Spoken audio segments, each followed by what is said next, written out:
If you're a maintenance supervisor for a commercial property, you've had to deal with everything from leaky faucets to flickering light bulbs. But nothing's worse than that ancient boiler that's lived in the building since the day it was built, 50 years ago. It's enough to make anyone lose their cool.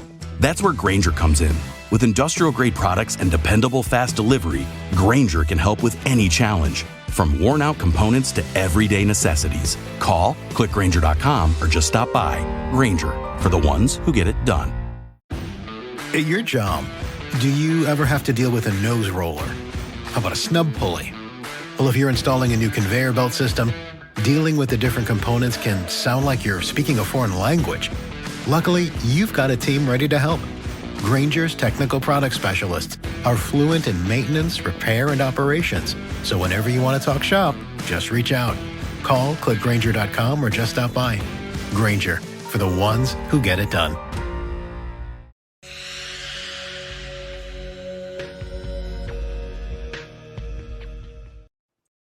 Operation Domination is underway. The ultimate game plan to dominate your NFL experience. With your hosts, Dan Maiden. But what's more impressive to me about the Chase Thornton. Yeah, I mean, I got it.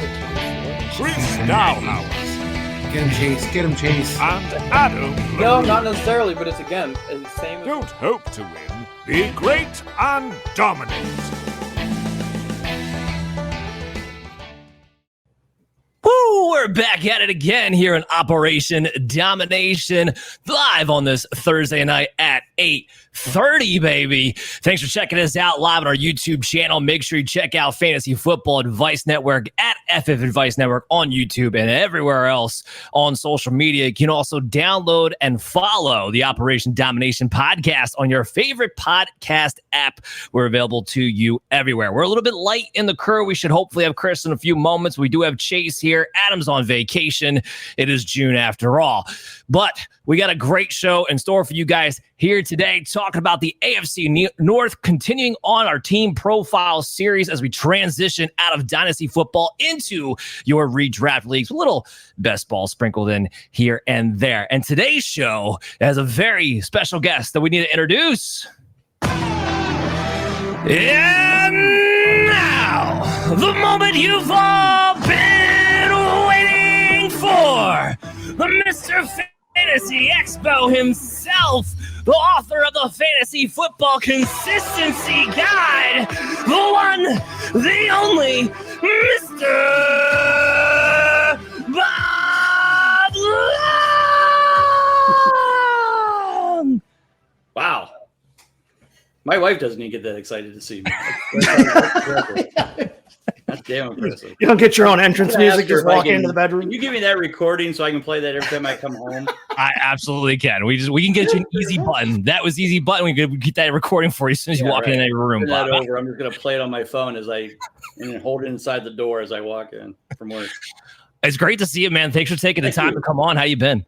Doing great, man. I'm so excited that you guys are part of the Fantasy Football Advice Network. My good friend here, Tyler Bradley, and the title sponsor of the Fantasy Football Expo 2024. Love you guys. Love Fantasy Football Advice Network. Love Tyler. Love all of you guys. Thank you for having me on. Always a pleasure. Always an honor to be a part of this show every year. So this is great. Yeah, this is our third year in a row now. I think we've had you on. I think the last two we've had you on for the AFC North. You know, you are a Browns fan, so I try to get it to that. Not that you're not a fantasy football expert for all the other players too, but you know, we like to keep it close to home, and it gives us a good chance to talk about the Expo. So before we dive into the show, what's some of the things going on right now that people should be signing up for that? So the Expo, yes, the Expo is coming up. It's less than 2 months away, guys. I know, it's crazy. My brain's exploding. So yeah, it's coming up August 9th through the 11th, Canton, Ohio. So the cornhole is pretty much full. If you want to put your name in there, do it. We'll put you on the reserve list.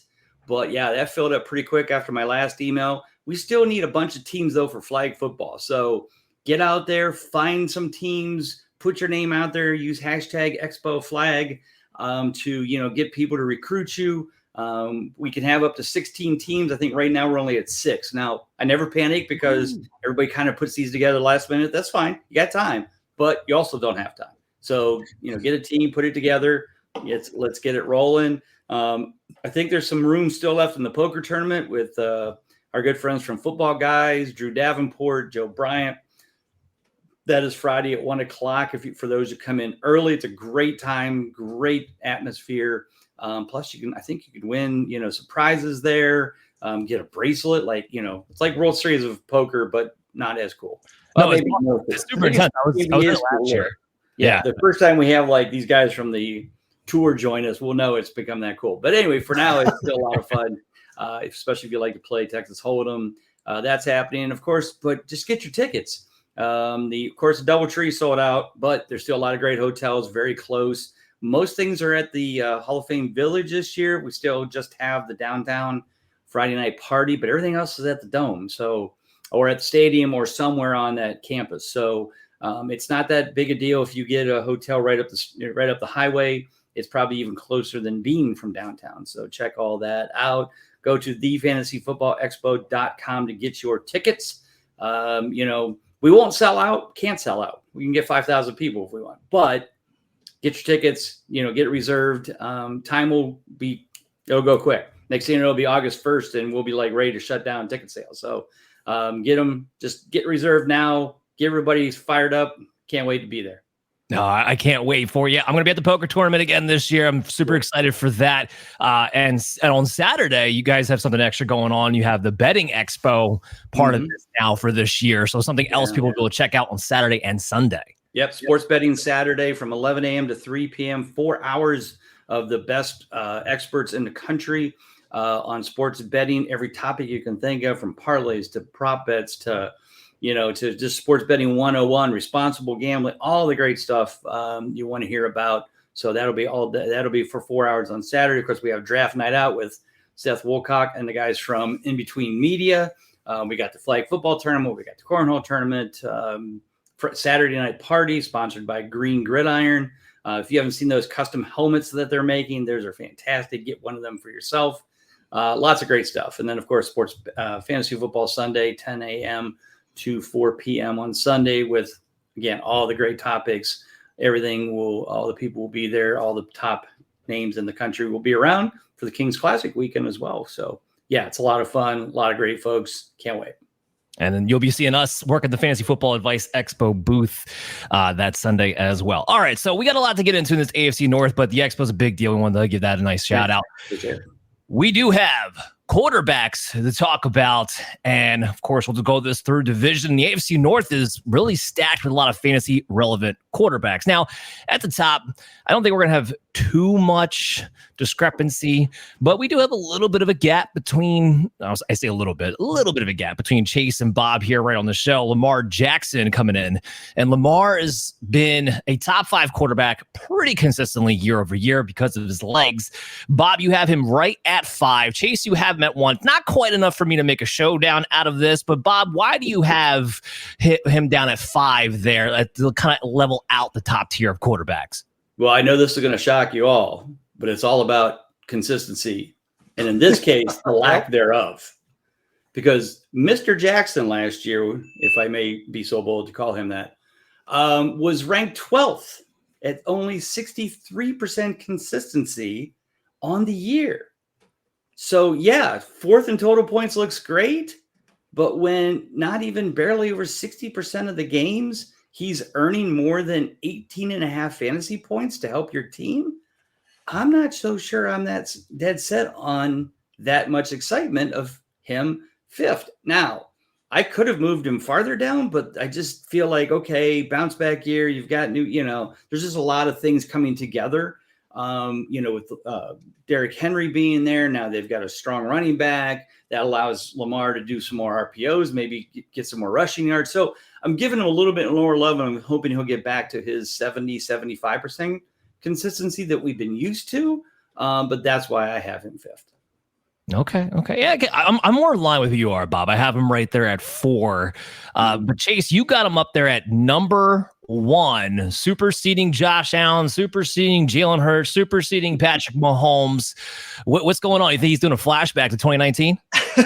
Well, it's certainly possible. I will say, yeah, Bob, you just had that out on. You just had your profile out on him 2 days ago on your Twitter feed. And when I saw that, I thought, okay, that might give me a little pause. I might have to revisit that once I do my actual projections, my number projections. But these are my first reaction rankings. And honestly, having him at 1 is more a result probably of my downgrading of Allen, Hurts, and Mahomes due to the questions I have around them coming out of last season and coming into this season than it is necessarily about anything else. Now he is going to be in his second year under Todd Monken's. He did well. He passed more than he ever has before last season. And honestly, he had a great ratio from his touchdowns to his interceptions. He 27-6 there, but I think he can do better than that. I think he can throw more touchdowns than that. He still ran, even though he threw for more than he's ever thrown before, still ran for 821 yards. He was 200 yards clear of Allen, almost 300 yards clear of Hurts. I mean, he still is the premier running quarterback in the league, even if he's throwing the ball all over the place. He should have a healthy Andrews, who we all know is his top target. That's the guy he's looking for. He should get more than 10 games out of Andrews, which will only help those passing numbers, including, like I said, those touchdown numbers there. It was a very interesting consistency profile. I did like reading through that and looking at that when you put that out. I don't like that he's got a week 14 bye. That sucks. Right as you're coming into fantasy football playoff time. They were a week 13 bye last season. Mm-hmm. But like you said, as part of your consistency profile, if you got into the playoffs with him as your quarterback, he was pretty damn good the last month of the season or so. He had 4 pretty bang up number jobs there at the end of the season. Listen, he's got a good quarterback schedule in terms of strength of schedule coming out of, from last season's, defensive rankings. But like I said, it's more probably a result of my downgrading of Allen, Hurts, and Mahomes. Allen, just something looked off with him last season. Now, second half of the season, he didn't turn the ball over as much. And you could argue if he can go a whole season without turning the ball over as much, that should only improve his numbers. Hurts, I think we're all wondering what that's going to look like without Jason Kelce as a center. Mahomes, just... If you're a maintenance supervisor for a commercial property, you've had to deal with everything from leaky faucets to flickering light bulbs. But nothing's worse than that ancient boiler that's lived in the building since the day it was built, 50 years ago. It's enough to make anyone lose their cool. That's where Grainger comes in. With industrial-grade products and dependable fast delivery, Grainger can help with any challenge, from worn-out components to everyday necessities. Call, click Grainger.com, or just stop by. Grainger, for the ones who get it done. There's a lot of questions there in Kansas City in terms of Mahomes and his fantasy value. I'm not questioning his value as a number 1 quarterback or the best quarterback in football, but just, like I said, the downgrading of those 3 guys, and I can't take them out of the top 4. I wasn't going to do that. I still have them ranked 2, 3, and 4, but that's why I've got Lamar for now ranked up at number 1. Well, here's when we throw this out there. Rushing wise, yes, yards wise, he is ahead of Jalen Hurts and Josh Allen. The problem is that he's never had more than 7 rushing touchdowns in a single season. That's been the MO with Lamar Jackson as a runner, is that he doesn't actually score that many touchdowns. Why, when we talk about Derrick Henry a little bit later, why I'm so bullish on him getting, double-digit touchdowns pretty easily this season. And the other aspect of this is, unlike Hurts, unlike Josh Allen, who do consistently get around, Josh Allen in particular, around that 30 touchdown passing mark, Lamar Jackson's only done that once. So that's where I don't have him on the same ceiling plane as those other guys, but I have him rounding out in the top tier. Lamar Jackson, can't really go too wrong with him. Before we get to Joe Burrow, Chris is finally in the building. What's up, Chris? I'm doing okay. Sorry to apologize. Cats don't understand that you have your schedules to keep. So when they decide to fight each other, it's the kind of something you have to kind of take priority over. They can't have a cat fight necessarily in the background of a podcast. That could have been good airtime. If I would have been able to videotape it, maybe it'd be great airtime. As long as they didn't whack your laptop off the table, I think we'll be all right. Speaking of cats, we got Bengals in the house. So Joe Burrow here, he comes in. We got him kind of spread out along the board. Bob's the highest on all of us at number 4. So is it just a question? Because Bob, you and I were both on the same page. We love Joe Burrow. I think we both had him at number 4 last year. Are you just subscribing to the idea that you were a year too early because of the injury, or does that just not concern you at all? Yeah, no, I mean, I think, he's healthy, he's pacing himself, he's not going out there and trying to be a superstar yet, but he knows what he needs to do. And as you mentioned, in this division, there's a lot of good offenses. There's a lot of points that are going to be scored. whether it's they're playing the Browns, Ravens, or Steelers, they're going to have to put up numbers. Their defense is going to be even worse than it was last year. They lost a lot of key players. Whether Higgins is there or not, I don't think that matters. Burrow is going to have to get the ball. Chase could have a monster year without him. But, I just feel like he was there 2 years ago, like you said, 2022, when he was 4th in total points, 3rd in consistency at 81%.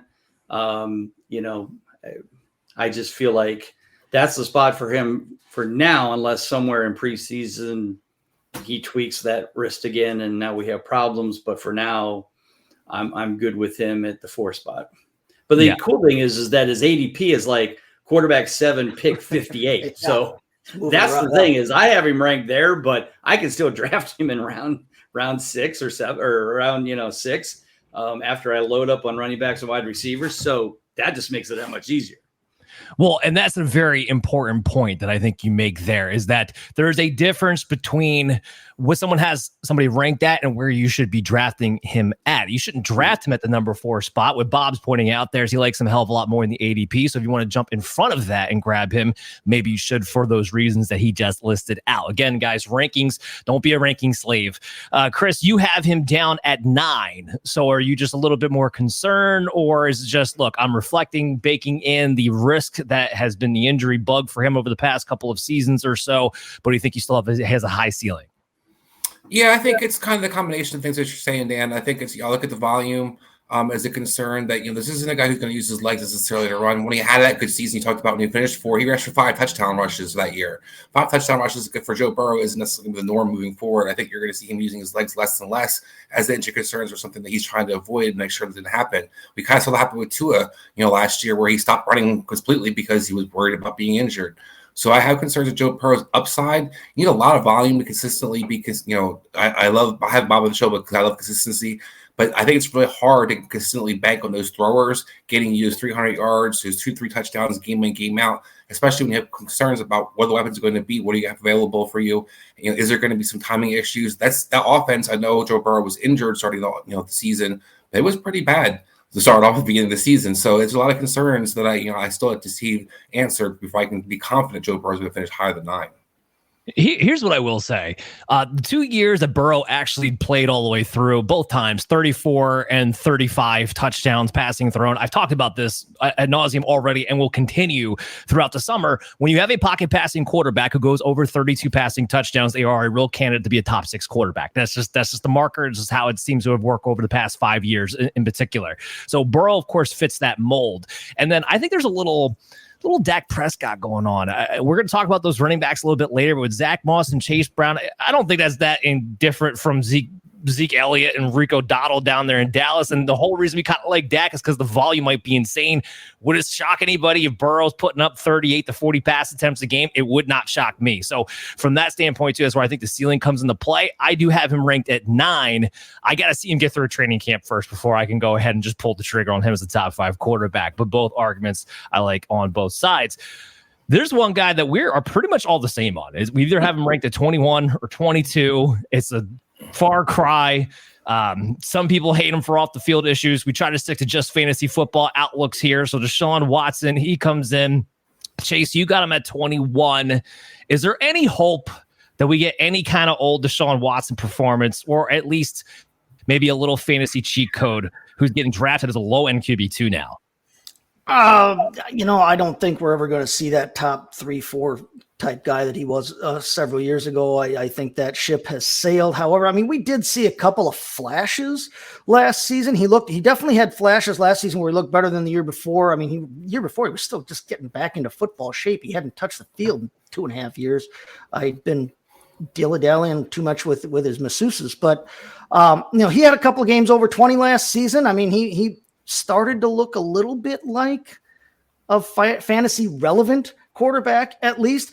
He says he's healthy. He's running around and he claims that his rehab is going really well. He definitely has, with Cooper, they bring in Jeudy. I'm not a big Jeudy mark, but at the same time, he shouldn't hurt this receiving core. He still has Chief David Njoku there. I think that the weapons are there still for him. And I think that I think if you want to take him as your number 2 quarterback, if you're in super flex format, if you're a 2 quarterback format, or if you want to take him as your second quarterback in, say, best ball, since you mentioned that coming into the show here.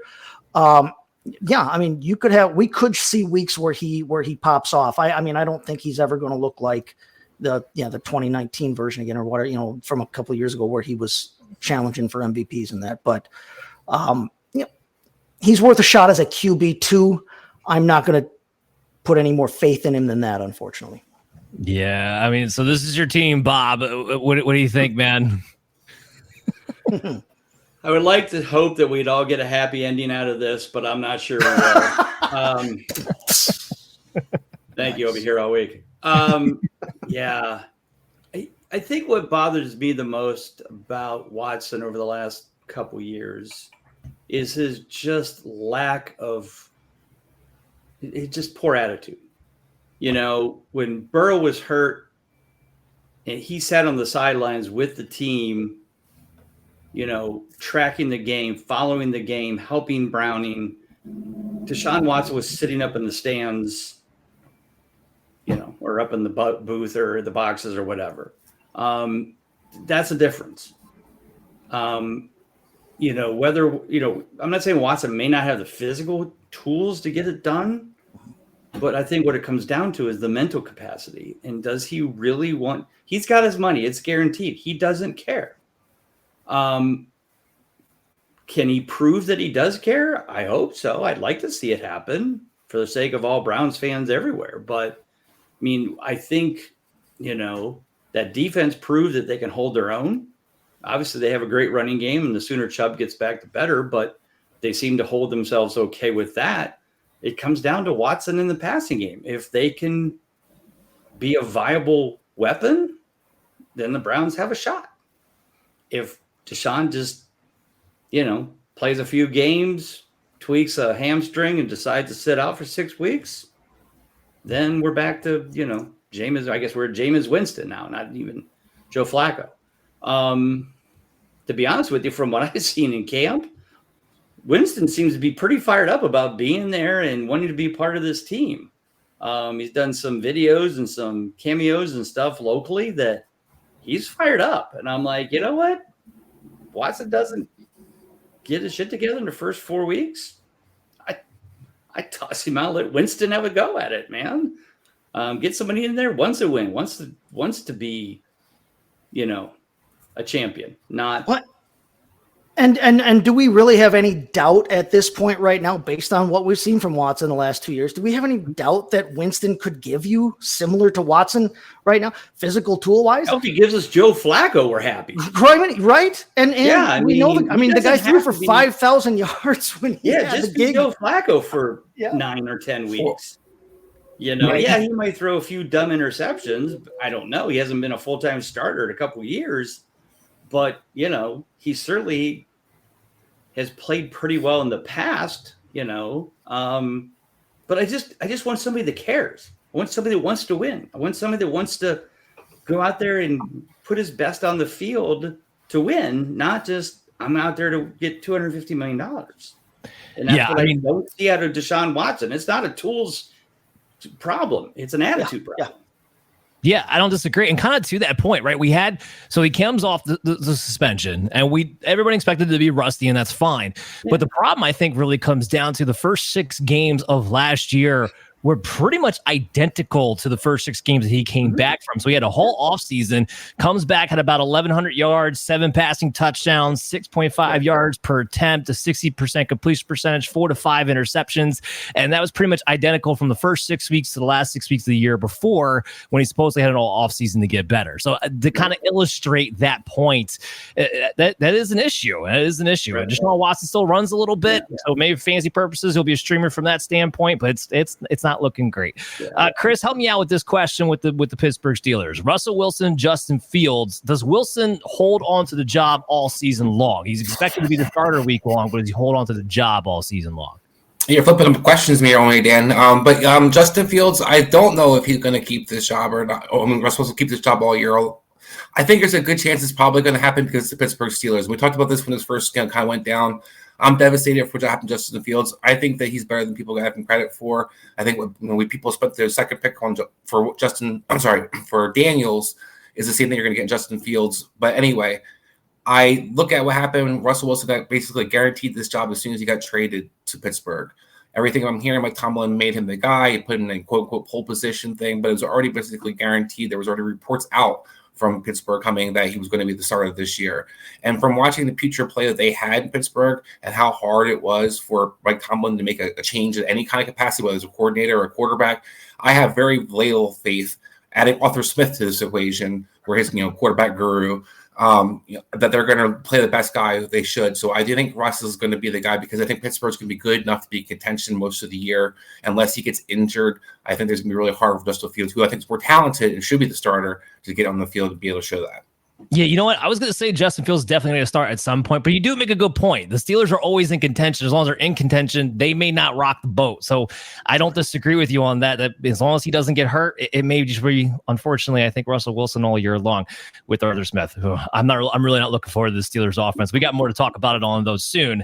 Let's dive into those running backs. Let's talk about something exciting first. Let's talk about Derrick Henry. Chris, I want to put this back to you, because I did say I get to you on this on the outline. You're the highest on Derrick Henry of all of us, because you got him ranked at 4.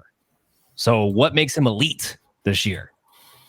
I think the volume and opportunity. Look, this is the guy who's been the leading carries guy for the last 5 years in the NFL. So we know he's going to get the volume. And then, okay, well, here comes the big cliff that everybody's worried about. Except for, you look at Week 18 last year versus Jacksonville, this guy hit 21.96 miles an hour, which was the 7th highest clock speed last year of all players. That's with Tyreek Hill people. That's with A-Chain. That's all the different guys that we think is blazers. There's Derrick Henry, Week 18, had nothing to play for necessarily, and hitting that speed. So I'm not worried about him necessarily losing a step. I look at his offense opportunity that he has. We watched Gus Edwards, fall into the end zone 13 times last year. Why can't Derrick Henry fall into the end zone just as many times? We haven't really seen a dip in efficiency. I know we've seen a dip in numbers, but we all agree that offense in Tennessee was putrid last year at best. The offensive line open, no holes, and then you're going to be a completely different thing when you have Lamar Jackson faking that ball into your chest versus, Will Levis, Ryan Tannehill, etc. So I think you add all those different factors. I think you're going to see an extra yard per carry in Derrick Henry's per carry. You see a guy who doesn't necessarily be involved in the passing attack. Raheem Mostert finished number 2 last year with 18 touchdowns, but only had 25 catches, only had 170-something yards catching. So we don't know Derrick Henry has to catch the ball. Well, does he? So all those different things everybody wants to kind of point to, he'll be involved most of the time. He was only 45% of the snaps last year. So this is a guy who's going to be the bell cow back in this backfield. Everything adds up, Dan. And, once again, I go back to having Bob with us. I'm about consistency. Who do you have consistently week in, week out who's going to get you points that you're looking for in your backfield? Derrick Henry. So if I'm looking at the different backs or the guys who are, what's Kyron Williams going to be? What's the other guys going to be? I'm looking at a guy who's guaranteed to be the starter, going to get some carries and probably fall in the end zone at least for me. So that's what I want to build my team around. Yeah, Bob, what do you say to that? How consistent do you think Derrick Henry's going to be?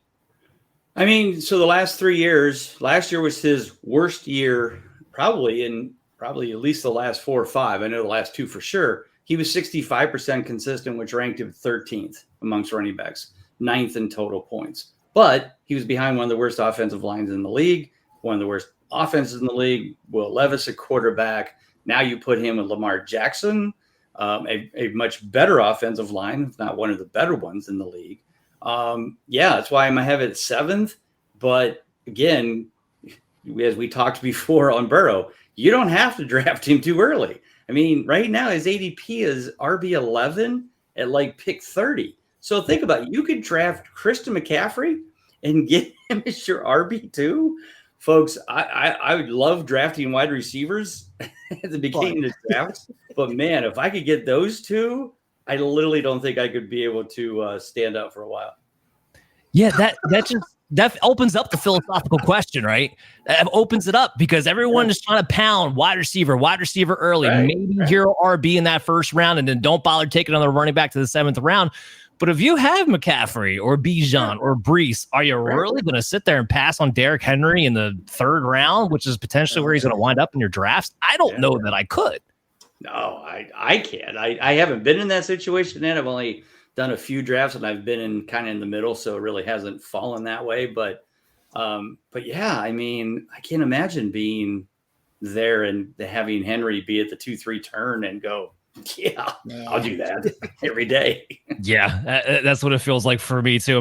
That may be the one scenario where you see me bust and go a different strategy from what we've been mostly seeing.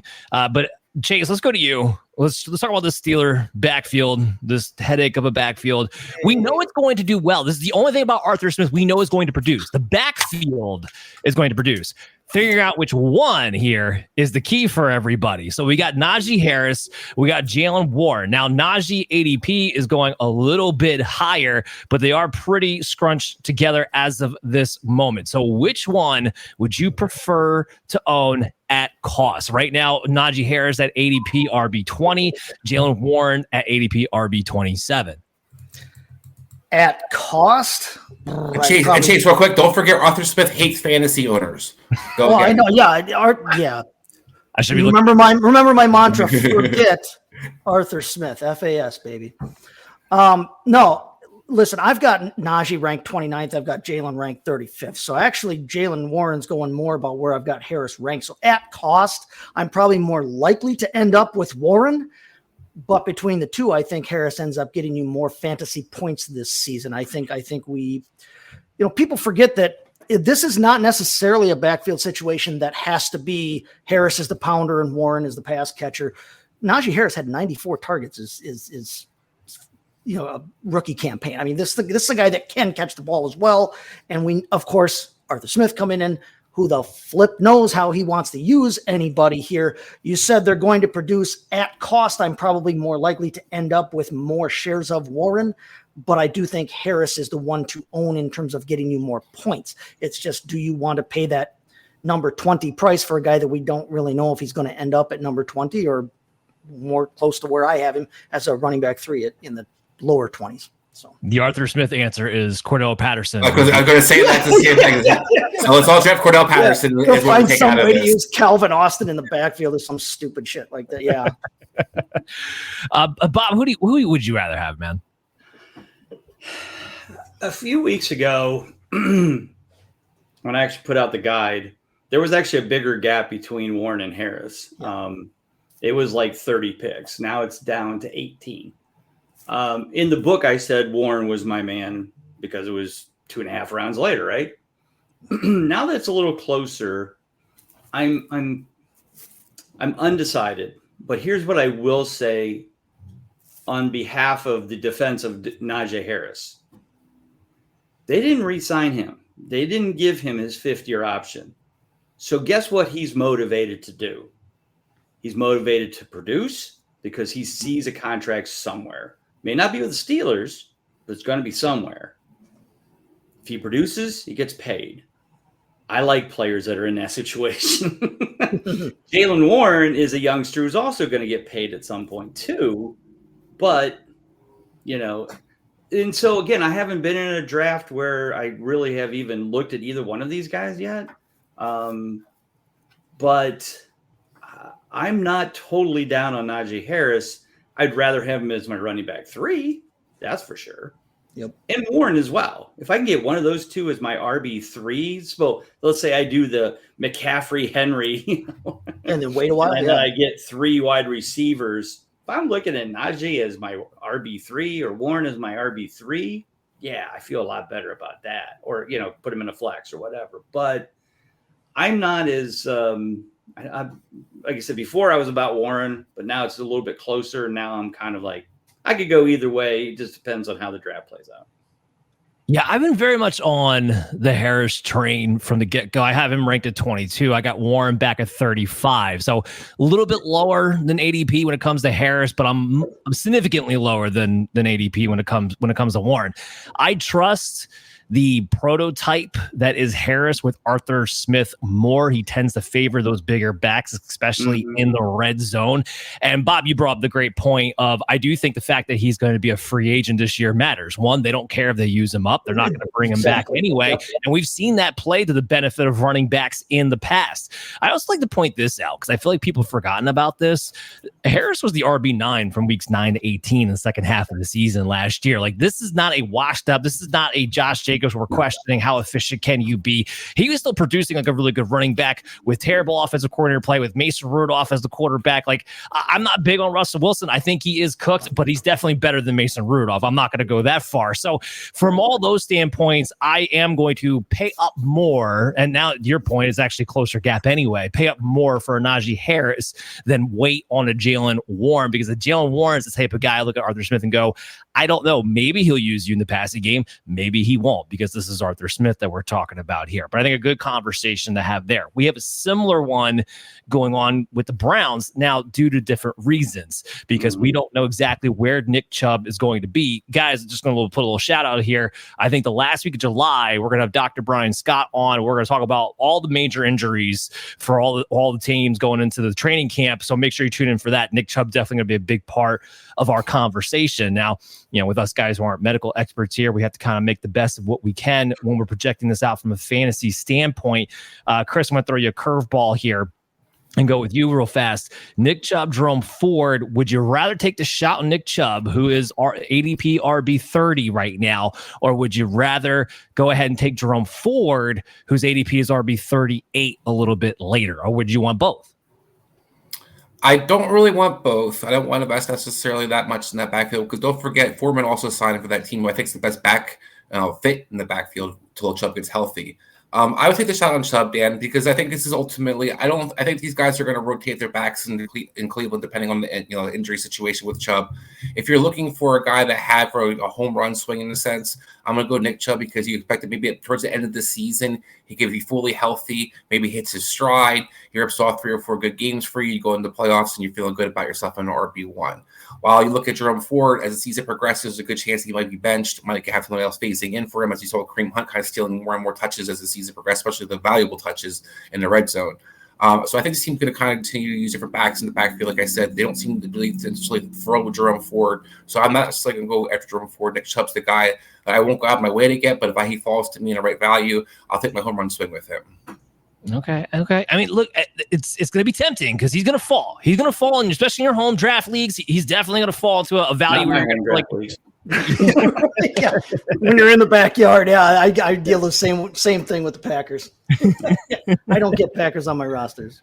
That's true. He probably wouldn't fall in Cleveland, but he's going to sit in that situation where he probably will sit at a nice value. I saw this stat the other day. I forget who it was from. It was on X or Twitter or whatever Musk wants to call it these days, and it was pretty much pointing out that even with guys like this in this situation, even when they have a discounted ADP, 71% of the time, still do not live up to that discounted ADP when they're coming off an ACL injury and they're over the age of 28, which I do just think is interesting from that standpoint. Bob, what would you rather do here, or are you just avoiding the situation? No, I'm not avoiding it. I mean, I've certainly been paying attention to local news, local stuff. Chubb has been on TV a few times, interviewed, says he's working. He's saying all the right things. Again, here's a guy that I have confidence that cares. He wants to get out there. He wants to help his team win.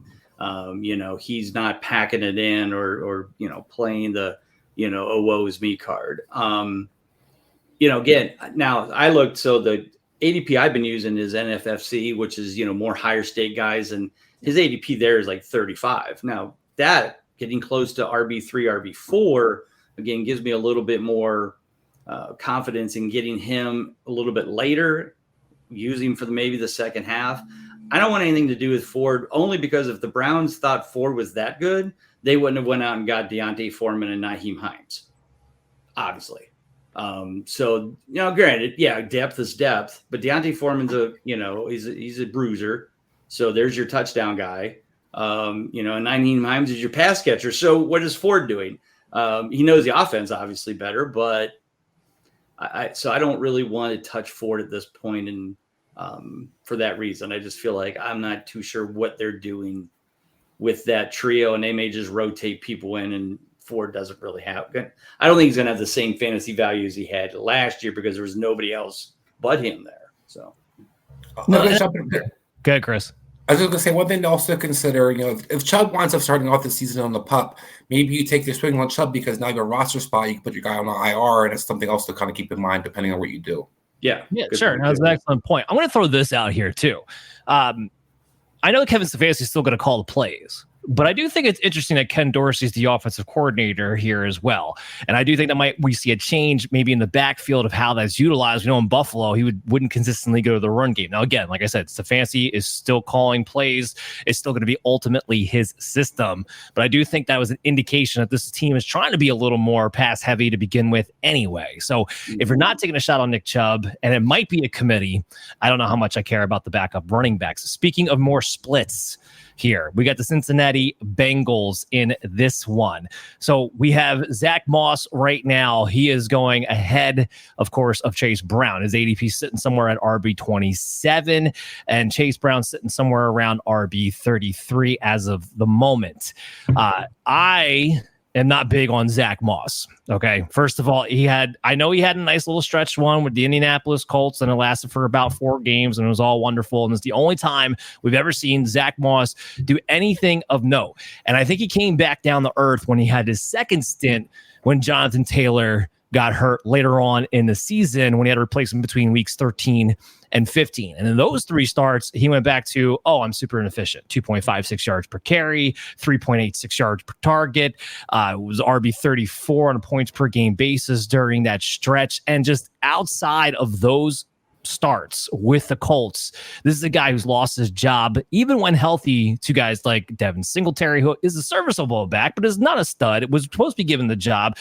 I am not a believer that Zach Moss is a serviceable running back that people try to make him out to be. Now, on the flip side, Chase Brown is not a style or a prototype, I guess I should say, that is going to warrant a heavy workload. I understand that. It's going to be a committee. But if I'm going to take these guys where maybe Moss is getting 14 touches a game and Chase Brown's getting 12 touches a game, I'd rather have the 12 touches of Chase Brown and what he can do with the football from a big play standpoint. So I'm very much on I'd rather have Chase Brown in this offense. I think it's going to be pass heavy anyway, than have Zach Moss, who's going a little bit higher regardless. But Chase, to get to you here, man, because we haven't had to talk to you for a little bit. What are you seeing? Well, I think that if the Bengals, kind of to the point that we just made with that Bob just made with Chubb and Ford and Foreman coming in and Nyheim Hines, I think if the Bengals were completely sold on Chase Brown, they wouldn't have brought in a guy like Zach Moss. So I tend to fall more on the side that I think Moss is going to be the more valuable of the 2 backs. I don't necessarily see Chase Brown getting a giant jump in usage, at least early in the year, for sure early in the year.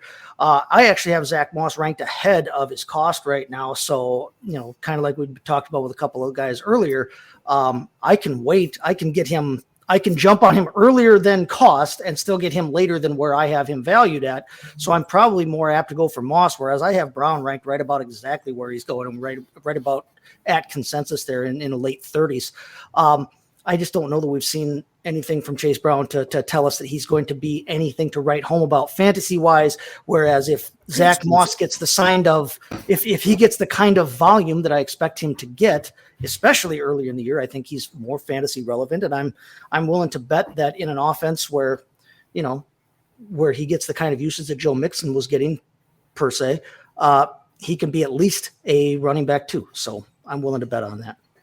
Well, I don't see him getting the usage that Joe Mixon was getting. And even towards the end of the season, we saw Chase Brown inching his way in there, and he was actually going to be a low-end RB3 last 5 weeks of the season. Bob, how are you seeing this? I do like Zach Moss a little bit more than Chase Brown, but I feel like they both have injury issues. They both have never stayed healthy, long enough, and they don't play that much. So that always bothers me. Moss, missed a few games after he did get that time taken over, and then all of a sudden he's out for a few games. Luckily, Jonathan Taylor came back. But yeah, I mean, I feel like they're definitely not going to use him like Mixon. That's what, we talked earlier about Burrow throwing 38 to 40 times a game. This is another reason why. And so I feel like, those two are going to share it. Certainly Chase Brown's the younger player. I think it's going to be any given week kind of thing. I don't have Moss ranked very high. I think I have him in the 30s like everybody else does. I'm probably not going to take too many shares of him unless it's just it just falls into my lap, but probably I'll look at something else prior to that. Yeah, no, it sounds about right. Not really a backfield to get excited about. So let's move into wide receivers, where it is time to get excited. I think, at least when it comes to Cincinnati Bengals, Jamar Chase, T. Higgins. We'll get to Higgins. He's a little bit of a different story.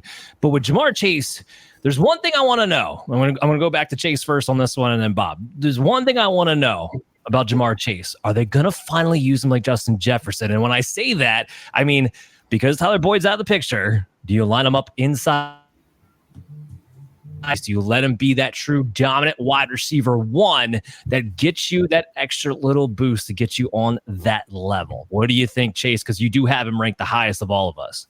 Yeah, I have him at 2 there. Industry's got him running about 3 or 4. But hey, fingers crossed, somebody get on the horn to Zach Taylor and tell him what we're talking about here. I think they should be using him more. Listen, he's not going to hit the 18 yards per catch that he hit his rookie season. That's not happening again. But listen, last season he had the worst fantasy points per game of his career so far.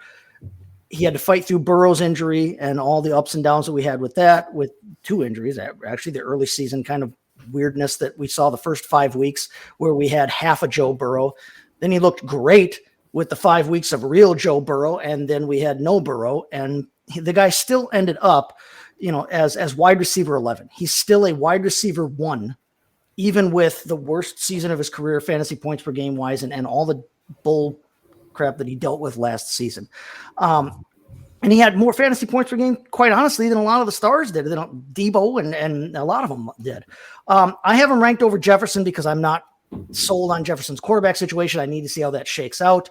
I realize it's still Jefferson, but I really want to see what they have at quarterback there before I go too much higher on Jefferson. I still have Jefferson in the top 4. Let's not go too crazy. Hill, I think we're going to see some touchdown regression from. And with Jamar Chase, I think that, there's no reason that he can't be up around, say, 13 or 14 yards per catch. And if we get that at the volume that he should and will see, we're talking that there's no reason he can't be up around the top overall wideout. He's got that ability if they use him that way. I hope Zach Taylor will. Without Tyler Boyd around, they've got the questions surrounding how much Higgins is invested or wants to play, and we still don't know his contract situation.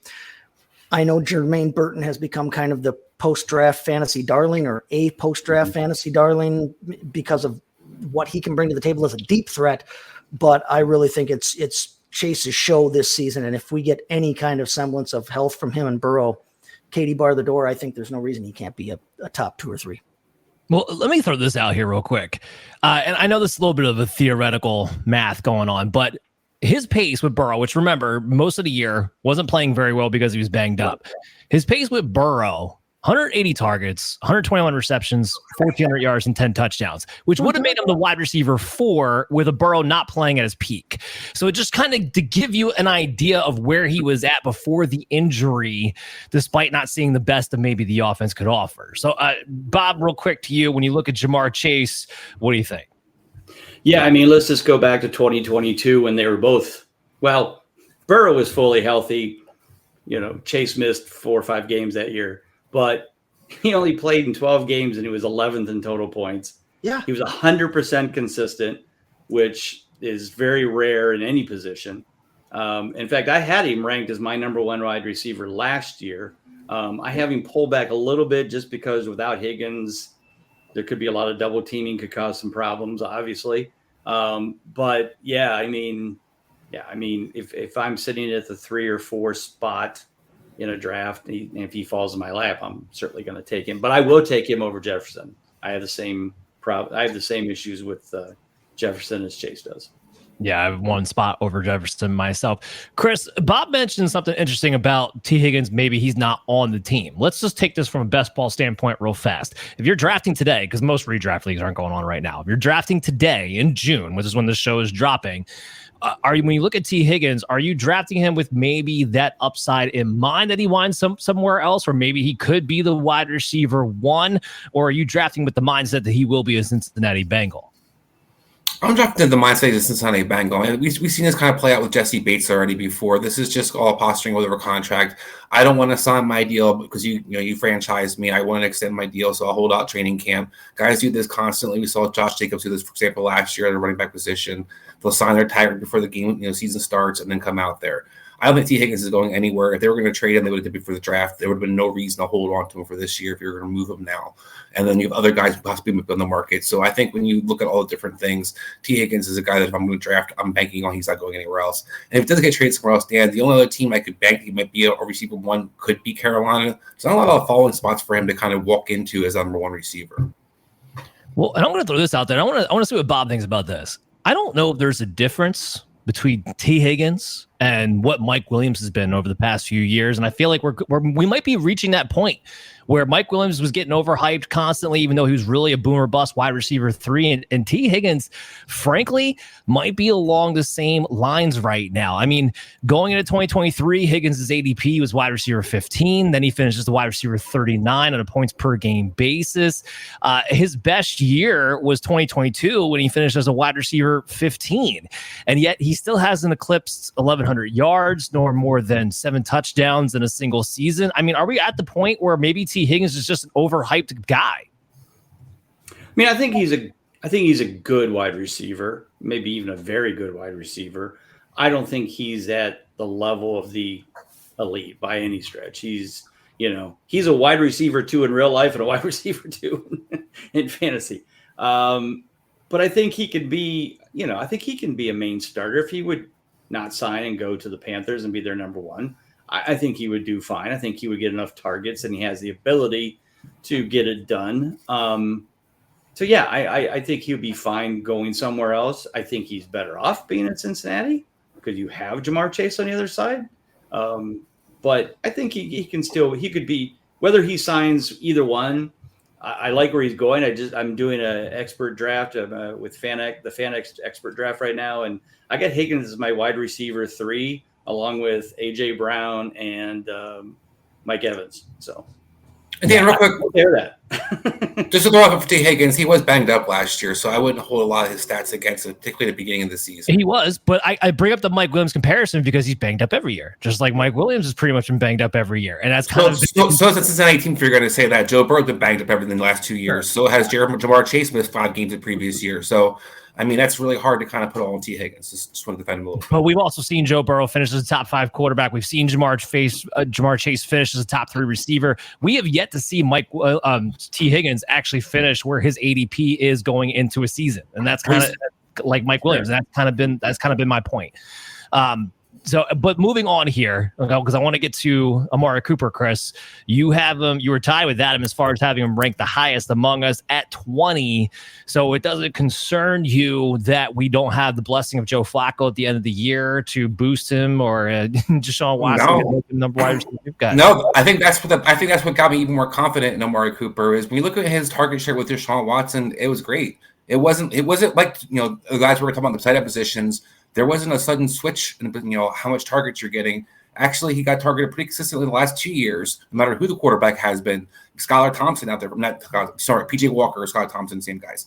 But they had PJ Walker out there. It didn't matter who the quarterback necessarily was. He was going to see the target share. He had about basically the same exact stats, over around 70 catches. He's going to get to about 1,200 yards and then get you around 8 touchdowns. He only had 5 last year, so in last year's be one of the better years. So this guy's been pretty consistently, since he got to Cleveland. Why should it change anything different? I'm going to go with the guy who's number 1 receiver for that team. The team's going to, as you kind of talked about, having Dorsey as an OC is going to make them prioritizing the passing attack.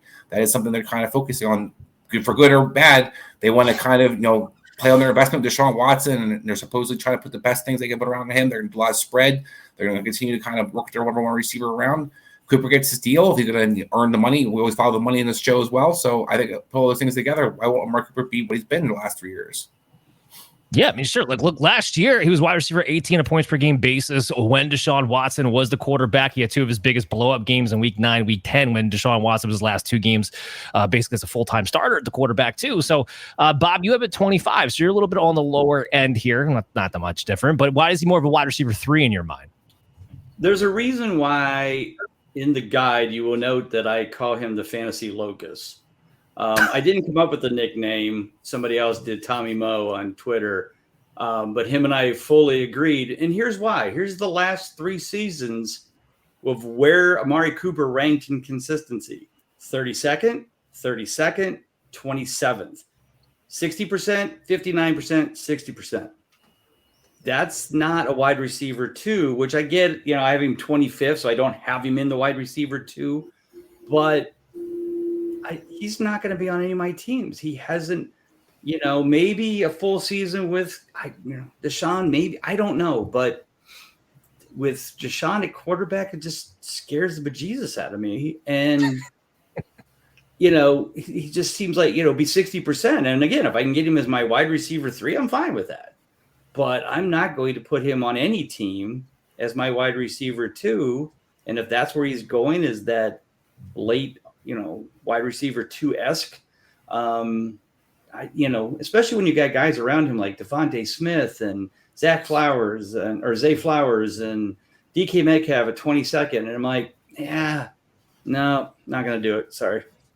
Well, I'll throw another one in there. Jaylen Waddle's going around as ADP too. And I think that you bring up a good point. You look at Amari Cooper, there are certain guys that stick in your brain that are just not sexy. They're just not exciting. Don't feel like they have that kind of upside like some of the other players that you mentioned in that similar range. And I think that's why a lot of people, especially in our boat, may not wind up with a guy like Amari Cooper. But if that makes him fall, you're in one of those drafts, don't wait too long, because this is a guy who does put up numbers on a pretty consistent rate. Speaking of Zay Flowers, Chase, I'm going to go to you. Okay, now he's pretty much leveled out. We have him valued as a wide receiver 3. That's pretty much where his ADP is. We have any more value for that? It will be his second year in the pros, but the second year under Todd Monken with Lamar Jackson. They brought back Rashad Bateman. They didn't really do anything as far as the OBJ departure. Mark Andrews might be a little bit healthier, but the point overall being is that they didn't really add too many pieces to take away targets. So when you look at Zay Flowers, you have him ranked at 28. Is that just you don't know what to expect, or you think he still just has maybe a high floor, not a high ceiling?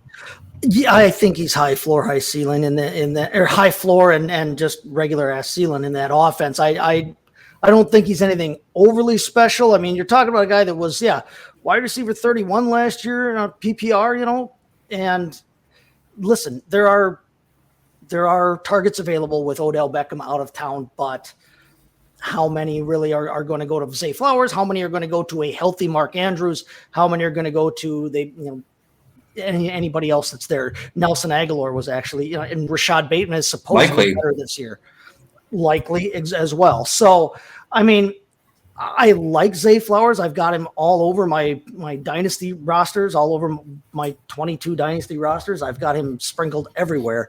But yeah, he's a guy that I like the floor. I don't necessarily see a giant ceiling for him. I've got him ranked, pretty close to where consensus is, pretty close to where ADP is.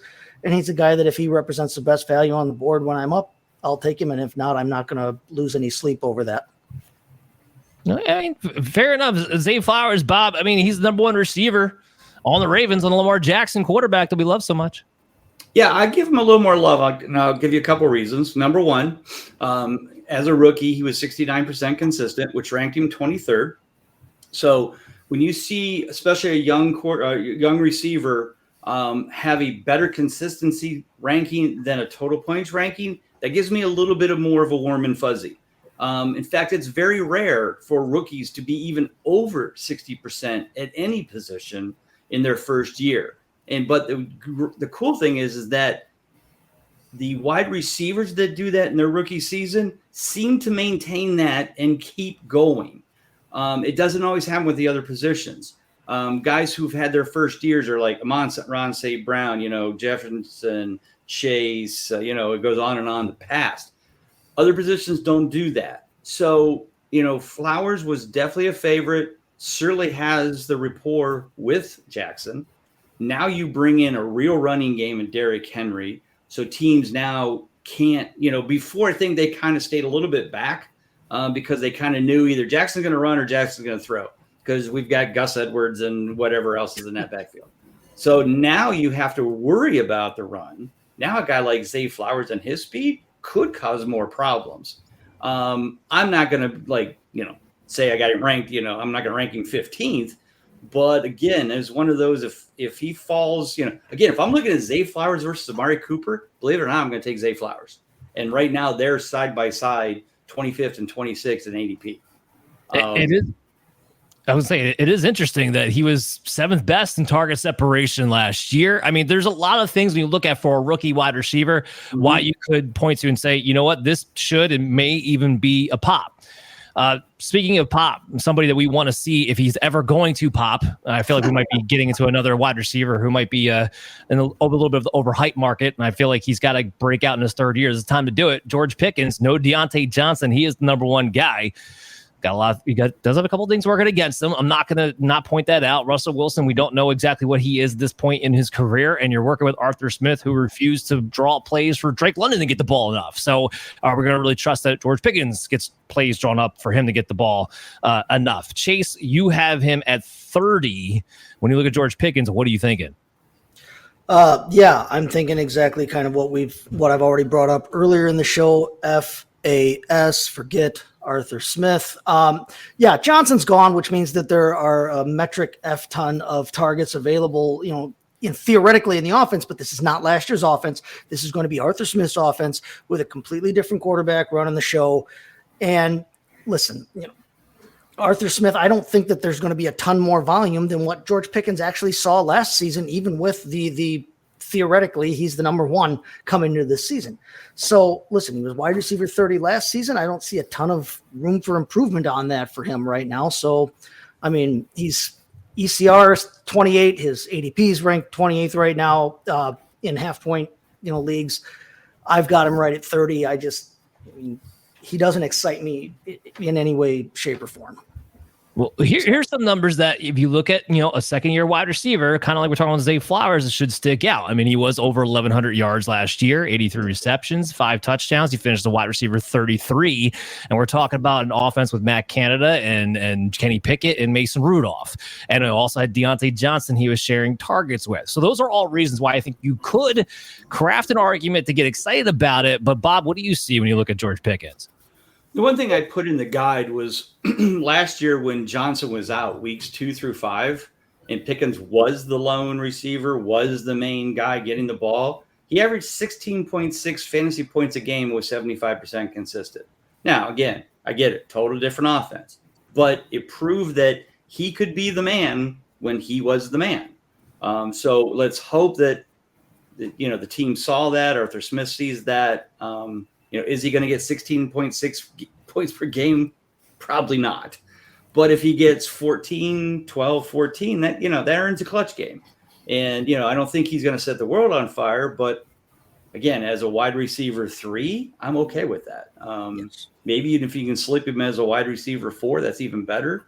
It just depends on who you're drafting against. I mean, I could see people being not being on his, thinking about his future, or being, feeling good about his ceiling and thinking more about his floor, maybe even being worse with Arthur Smith. I mean, that's a good thing is every time there's an Arthur Smith mentioned, then everybody just devalues everybody on that team by 20 picks. And probably for good reason, but somebody's got to get the ball, right? As bad as it was in Atlanta, Bijan was still in the top 10 in fantasy points. It didn't feel like it. Drake London was still pretty good too. As the main receiver. So, in fact, he was pretty good, but he was still wide receiver 37 point, overall. And that's my point with Pickens. I mean, again, like you said, a third. I have him ranked as a wide receiver 3. If I can get him as a wide receiver 3, again, if he represents the best value on the board, I'm not on the Pickens hype train like it feels like a lot of people are, right? Sure. Okay. Excite me in this offense. FAS. Yep, I agree. All right, so let's we're getting towards the end of the show. We got to talk about some tight ends, so let's move into that. Mark Andrews right off the rip. I mean, my biggest thing with Mark Andrews is please, oh please, can you please stay healthy? And Chris, you seem to have faith that he will because you have him. You said 1 or 2. You have him ranked depending on Rashee Rice's suspension. So explain yourself. Yeah, so I mean, I know everybody wants to have a new tight end. They do that every year. I watched it, for Mark Andrews himself, and they tried to crown him over Travis Kelce a few years back. But what's happening right now for why I have that kind of in between is I think Travis Kelce is still going to have a lot of targets in Kansas City, but I think it's going to be limited if Rashee Rice's suspension is only for a couple games, say 4 games. Then I think Mark Andrews is going to kind of battle with him for that one spot. But if he's out for, let's say, half the season or longer, then I think now you're going to see Travis Kelce have 2 receivers on the outside of him, and he's going to be able to eat really well. So that's kind of why I'm looking at it. But why I have Mark Andrews so much confidence is I do expect him to be healthy. I don't hold the injuries against guys unless I think it's an injury thing that seems to be consistent with you. Saying it's an injury that you have ongoing that happens to you. You know, getting hip tackled or hip checked and tackled doesn't happen very often for Mark Andrews' career where they want costing him games. So it's not something I'm going to act like, this guy's injury prone. And I look at, when he does play, who by far, we talk about Zay Flowers all you want, who by far is Lamar Jackson's favorite target. It's always been Mark Andrews, whether it's in the red zone, whether it's on the field. And when he plays, he's consistent as can be. So I look at a guy who I love, and when he has been healthy, has been that tight end one that you can bank on. So Mark Andrews for me is a guy that I'm willing to kind of stick my neck out for this year. And when we'll remind people, don't forget about this because Sam Laporta had a nice year last year. Well, I'm going to fire back real quick, Chris, because the point is with Mark Andrews is that this is a guy who only 1 year has had double-digit touchdowns. I do think that's a factor here, and part of that is to do with Lamar Jackson only having 1 year where he actually threw over 30 touchdowns, and that corresponds with the same year Mark Andrews has 1 year where he had 10. And when previous to that, where did you have Mark Andrews as your tight end? With all the taking that 1 year of touchdowns, where had you always had Mark Andrews ranked as your tight end? I usually had him at 3 or 4. I was never really had him at a 2 guy for that reason, because he didn't get as many touchdowns as you would want him to, because he wasn't a threat to really go for 900 plus yards in most seasons. I think he only has 1 season. I'm looking at it now, only 1 season that we got 1,000 yards, and he only had. Who was your 2 going into last year and the previous year then? I have to look it up. I have to see it. I think I had George Kittle actually ahead of Mark Andrews going into last year because of Brock Purdy and the touchdowns I was projecting him to get, which kind of came to pass. But Mark Andrews, other than the year where he had 1,300 yards, he's never even had over 900 yards in a single season. So Andrews is one of those guys. He's definitely a top 5 tight end, and I have him at 3 going into this season. But it's not somebody. I don't think he has that same pop of a Sam Laporta, the same pop of a Travis Kelce going. How many yards did Sam Laporta have last devil's year? Advocate. No, devil's advocate back. What is Sam Laporta's yards last year? He had 937, so he still had more yards than most seasons that Mark Andrews has had. Plus, he's had the double-digit touchdown. Wasn't 1,300 though? Just want to remind people. Wasn't 1,300? No, he hasn't had that. Also, was only his rookie year, so I think we'll see. It goes a little bit back and forth as far as that goes. Yeah, we will see. Let's go to David Njoku. Chase, I'm going to get to you, and then Bob. So you both have him ranked at 10. Chase, David Njoku. There's the fact that we don't have a Joe Flacco. I mean, it's like he's going back to Joe Flacco because with DeShaun Watson, David Njoku wasn't that great. So why is he still in your top 10? Well, because I think he still has the same talent. And like I said, I mean, we saw flashes from Watson last season where I think he can be a serviceable quarterback. All he has to be is serviceable and use the weapon that's in front of him. David Njoku is still in front of him. He was not as good with Watson last season as with Flacco. But I think if we could ever get a full season out of DeShaun Watson, I still think he's got enough juice to put up a top 10 season, which, you know, I think he's draftable as a tight end 1. I'm not going high on him, but I still think that even with a full season of DeShaun Watson, he's got the juice to be a 1. Yeah, Bob, I don't know.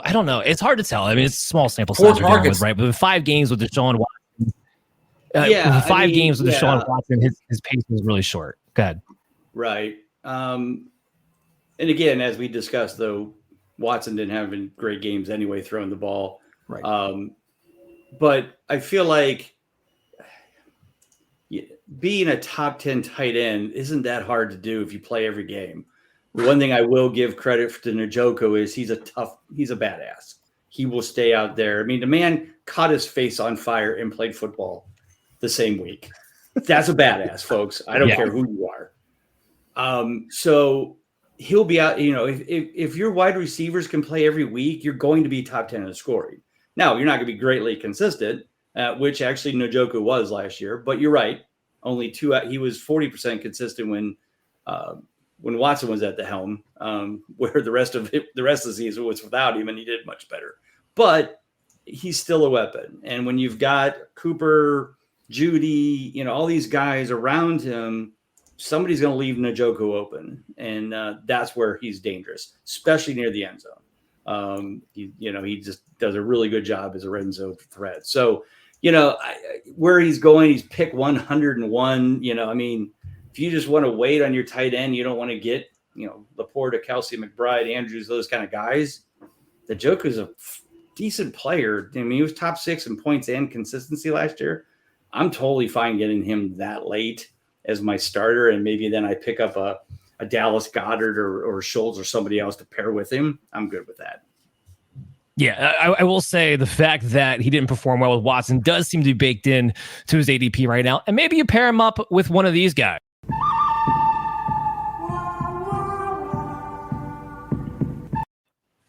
All right, we have our first and only showdown of the night because our rankings were so similar throughout the night.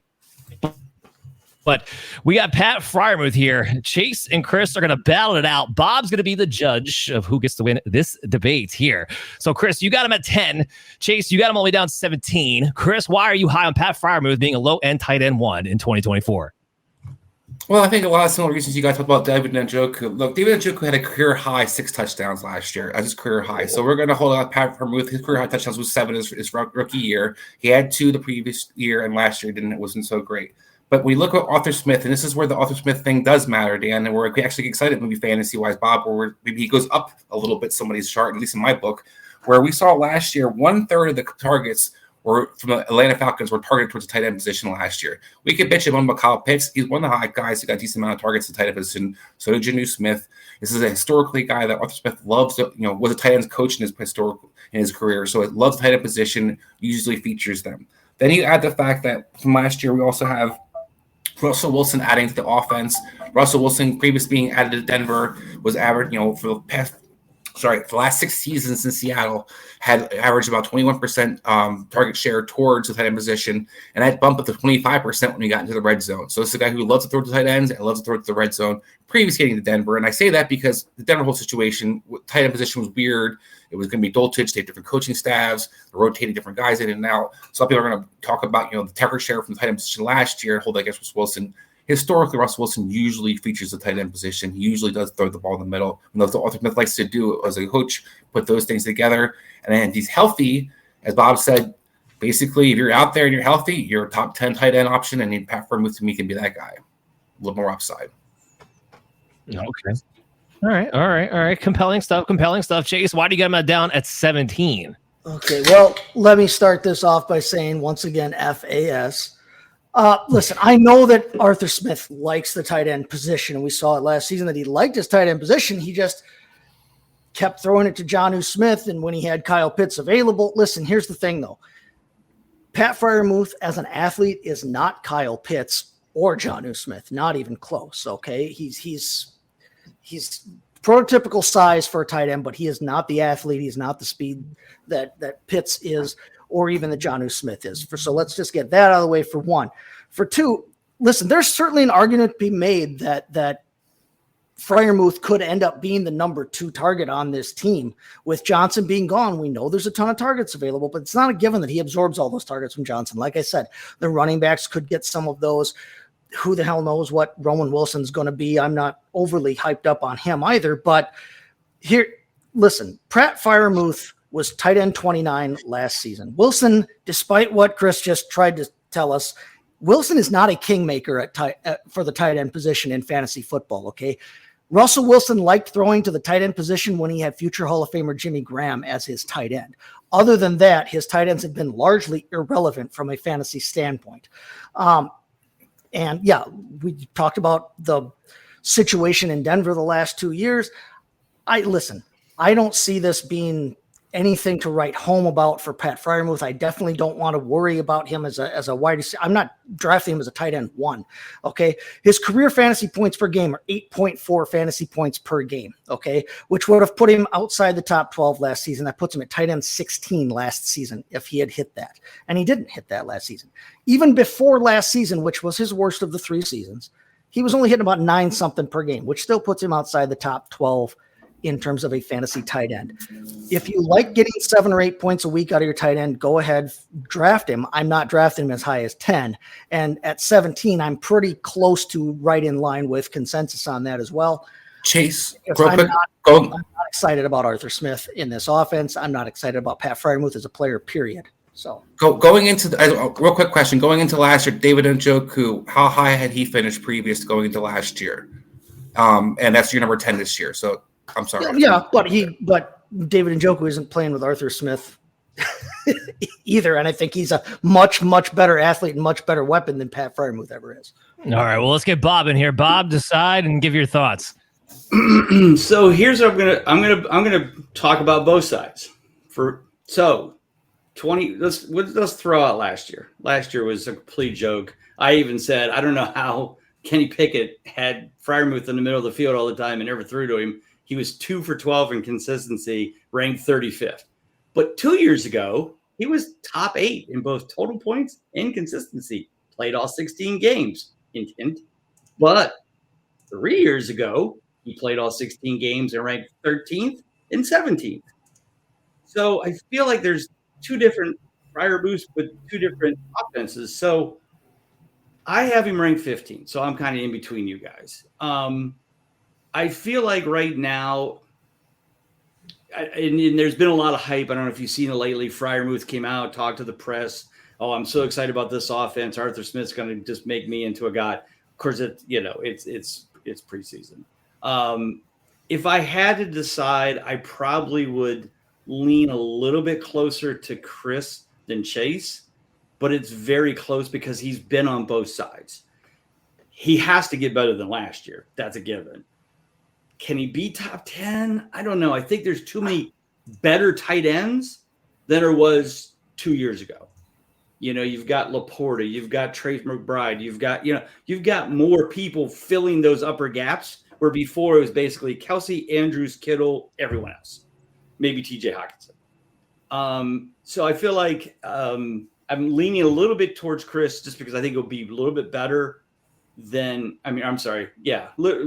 to 10 than I think he will be 17. Like I said, I'm at 15, but I could bump him up a few if I do see some things happening. But it's really close. I mean, again, I think he could be one or the other without, and I wouldn't blink an eye if he ended up 10th or if he ended up 17th. So that's a terrible decision, but that's what I'm going with. No, that's fair. We'll give Chris the W on that one. I'll just throw this out here, and this comes down. I know, though, Arthur Smith, will you actually just utilize the players you have on the field? But if you consolidate the tight end position, you're talking about a position that got 160 targets, 100 receptions, and over 1,300 yards and 7 touchdowns under Arthur Smith. One third of his targets. Yeah, would it shock anybody if all of a sudden Darnell Washington turns out to be a thing for Arthur Smith? Him up? That would be my loves tight ends. I love tight ends, and I have one that's 6'7". Yeah, and like I said, my caveat to that was if he actually just utilizes the talent in front of him, which is the major question when it comes to Arthur. It's always been no one knows. All right, so let's cap off this show with my underdog specials. With the future bets here, I have DeShaun Watson lower than 3,400 yards this season, plagued by a shoulder issue the last couple of years, back issues, everything in between, and his 17-game pace last year would have only put him at 3,100 yards. So DeShaun Watson lower than 3,400 yards passing this season. Derrick Henry, I think I've given this one out, but we are talking about the AFC North anyway. So Derrick Henry over 999 rushing yards, even over that every year since 2018, with the exception of 2021 when he only played 8 games. And he had 937 yards in those 8 games. So I'm taking Derrick Henry to get over 1,000. By the way, I'm still taking him over his touchdown prop too, which just moved up to 10.5. It was 9.5. I loved it then. I hit it then, but 10.5 now. I'm still going to hit it over the 10.5 because I do have him projected for 13 touchdowns this season. Joe Burrow, I have him higher than 28.5 passing touchdowns. Pretty much just comes down to health. I mentioned it earlier. If Joe Burrow plays 16 games, he throws over 30 touchdowns. I'm going to bet that this year he's able to stay off the injury reserve. And George Pickens, I have him higher than 1,000 yards. He had over 1,100 yards last season. That was with Pickett. That was with Deontay Johnson. That was with Mason Rudolph. So I have Pickens over 1,000 yards, and those are your underdog specials. Make sure you use promo code FFAdvice to get your cash bonus up to $250. and a free pick 'em pick this year. Bob, I want to thank you so much for coming and making the time to come on the show, man. You just plug away whatever you want to plug away, what you want people to check out before we leave. Obviously, check out the fantasyfootballexpo.com. Make sure you get your tickets to come to that in August. And don't forget to get your consistency guide, because if you didn't hear that word enough, you will read it a billion times in that magazine, and you should, because it will help you be a better drafter and a better fantasy player. So thank you guys for having me. Always a pleasure. And I appreciate see you guys in August. Yeah, absolutely. So make sure you guys check us out on your favorite podcast app on the Operation Domination Show. Subscribe, follow along. Check us out on the YouTube channel at FF Advice Network. We have so much content coming out from all the different shows from the Fantasy Football Advice Network, and more exciting things to come that we'll be announcing, I think, within the next couple of weeks. So stay tuned on that and follow us at FF Advice on social media. We'll see you guys next week.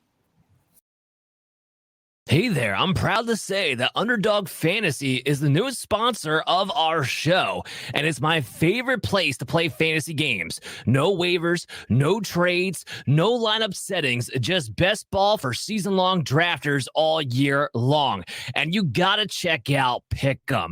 It's so easy to play. Just pick 2 to 5 stats of your favorite players. You can choose whether they go higher or lower on those stats, and if you can pick 5 in a row, you can win 20 times your money. Sound like fun? Well, guess what? You can sign up with promo code FFAdvice today to claim your special pick, plus a first-time deposit offer up to $250 in bonus cash. I cannot wait to see your entries.